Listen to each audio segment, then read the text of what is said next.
Kids Bible Club! Okay, so the story of Easter.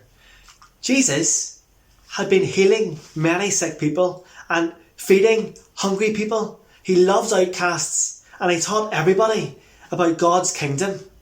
But the religious leaders did not like his teaching one bit. They hated Jesus. They were jealous of him. They did not like the fact that more people were following Jesus than following them. They hated him so much that actually they wanted him killed. And they gave 30 pieces of silver to Judas. Now, Judas was one of the 12 followers of Jesus, one of the 12 disciples. But you see, Judas had turned his back on Jesus. And he wanted to hand Jesus over to them, to have Jesus killed. Now, sometime later, Jesus and his disciples were celebrating the Passover meal. Now, as they were eating, Jesus said to his disciples, "One of you are going to betray me." Surprised, each one said, "Surely it's not me, Lord." But Jesus knew all about Judas's evil plans. "It is true," Jesus said. "One of you, eating here, will betray me." "Not me, Lord," said Judas. "You know it is," Jesus said. "Go, do it quickly." So Judas left. Now, back in the Passover room, Jesus prayed and thanked God for the bread, and he broke it and he gave it to his disciples, and he said to them, "Remember me whenever you eat this. Remember my body, which will be broken for you."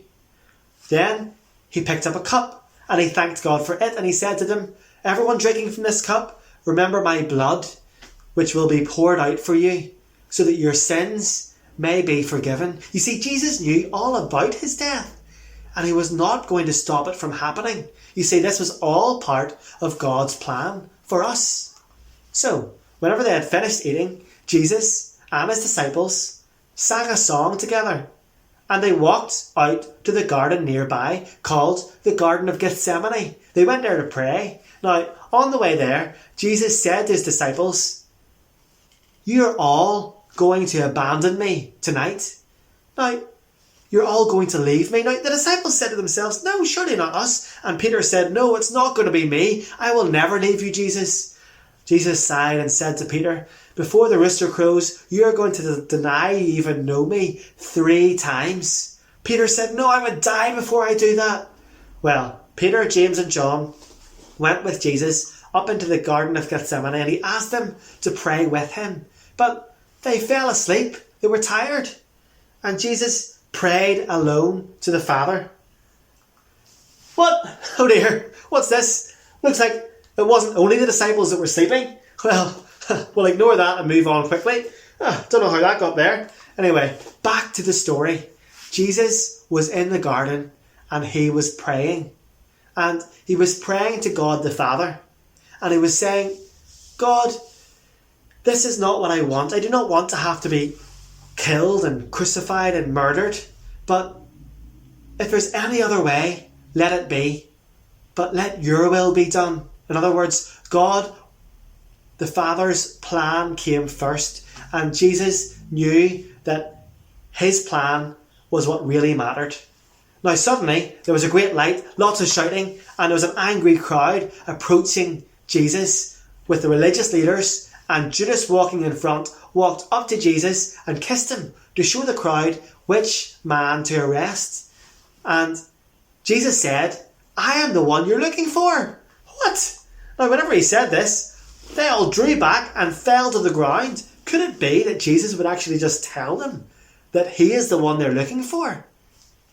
Well, then they grabbed Jesus and they took him to the religious leaders. Jesus, he could have ran away. He could have stopped them from capturing him. He could have even sent a legion of angels down to just destroy them all. But that was not part of Jesus' plan. That was not part of God's plan. He knew that dying on the cross is what he was come to do.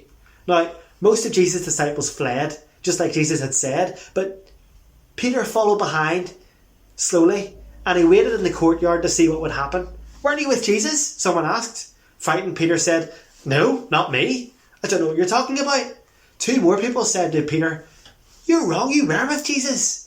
And Peter says, "I don't even know who you're talking about. In fact, I don't even know who Jesus is." 3 times Peter denied knowing Jesus, just like Jesus had said. Then he heard the rooster crow and he wept. He cried bitterly. He realised what he had done. Now the religious leaders were telling Pilate that Jesus is dangerous and that he claims to be king. Now Pilate, the Roman governor, asked Jesus, "Are you king?" And Jesus said, "Yes, I am king, but not of this world." Pilate, a bit confused, but he knew that Jesus was innocent, and he said to the crowds, "This man is innocent. I'm going to set him free." But the crowd said, "No, kill him."